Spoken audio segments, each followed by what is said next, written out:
Guyyaadhaan wal jijjiiranii guddummaa kee labsu ergamoonni waaqa wal harkaa fuudhanii ulfina kee faarsu. Anis bara kootti guddummaa kee jaja afaaniin qabadhu Teessicha Golgootaa naaf jettee duute sanan hin dagadhu. Anis bara kootti guddummaa kee jaja afaaniin qabadhu Teessicha Golgootaa naaf jettee duute sanan hin dagadhu. Sanan hin dagadhu Yesuus ko sanan hin dagadhu Isatti dhiiga naaf lolaaftee ani hin irraanfadhu. Sanan hin dagadhu Gooftaa ko sanan hin dagadhu Isatti lubbuu kee na laatte yoomuun irraanfadhu. Sanan hin dagadhu Yesuus ko sanan hin dagadhu Isatti dhiiga naaf lolaaftee ani hin irraanfadhu.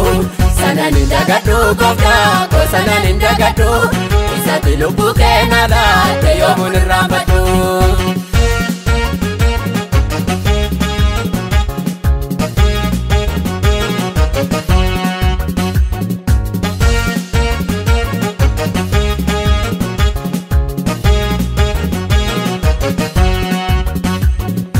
Shaadaayidha kan hin jijjiiramne mootii waaqaaf lafa jabeesseen dubbadha waa'ee mootummaa kee maafan afaan lafa.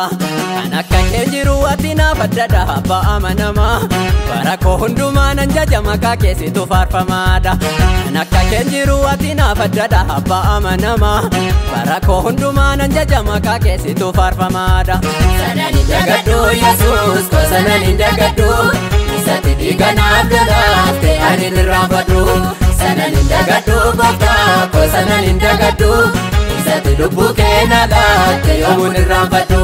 Sanan hin dagadhu Yesuus ko sanan hin dagadhu Isatti dhiiga naaf lolaaftee ani hin irraanfadhu. Sanan hin dagadhu Gooftaa ko sanan hin dagadhu Isatti lubbuu kee na laatte yoomuun irraanfadhu.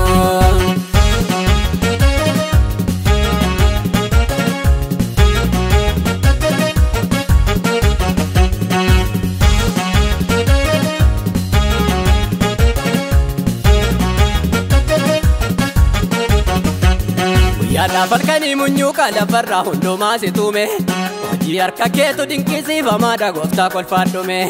Darabee faarfannaan akka qabsiistee tanaan faarsa qooda koo guddaa guddaa caaltu abbaa bara baraa ulfaadhu Gooftaa koo. Darabee faarfannaan akka qabsiistee tanaan faarsa qooda koo guddaa guddaa caaltu abbaa bara baraa ulfaadhu Gooftaa koo. Sanan hin dagadhu Yesuus ko sanan hin dagadhu Isatti dhiiga naaf lolaaftee ani hin irraanfadhu. Sanan hin dagadhu Gooftaa ko sanan hin dagadhu Isatti lubbuu kee na laatte yoomuun irraanfadhu. Sanan hin dagadhu Yesuus ko sanan hin dagadhu Isatti dhiiga naaf lolaaftee ani hin irraanfadhu. Sanan hin dagadhu Gooftaa ko sanan hin dagadhu Isatti lubbuu kee na laatte yoomuun irraanfadhu.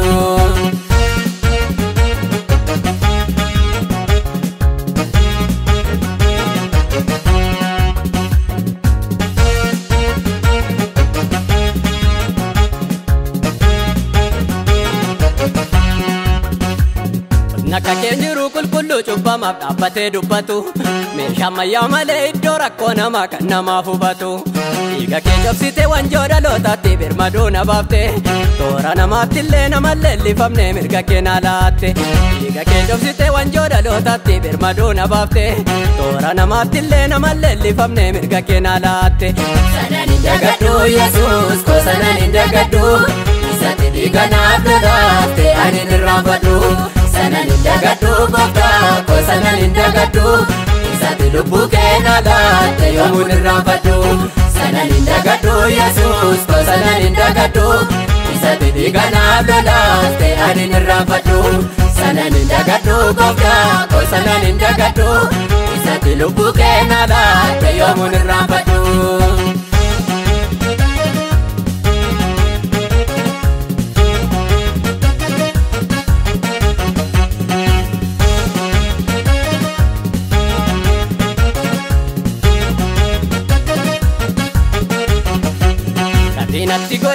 diinni kee lola'ee gaara golgootaatti olaantummaa qabda guddaadha maqaan kee gooftaa gooftotaati alfaadhaaf omeeqa goota du'acheesse ofiisaa dhaadatu seenaa keen dubbadhaa jabina keen hima gooftaa kolfadhu alfaadhaaf omeeqa goota du'acheesse ofiisaa dhaadatu seenaa keen dubbadhaa jabina keen hima gooftaa kolfadhu sanan hin dagadhu Yesuus ko sanan hin dagadhu isatti dhiiga naaf lolaafte ani hin irraanfadhu sanan hin dagadhu gooftaa ko sanan hin dagadhu isatti lubbuu kee naa laatte yoomuu hin irraanfadhu sanan hin dagadhu Yesuus ko sanan hin dagadhu isatti dhiiga naaf lolaafte ani hin irraanfadhu sanan hin dagadhu gooftaa ko sanan hin dagadhu isatti lubbuu kee naa laatte yoomuu hin irraanfadhu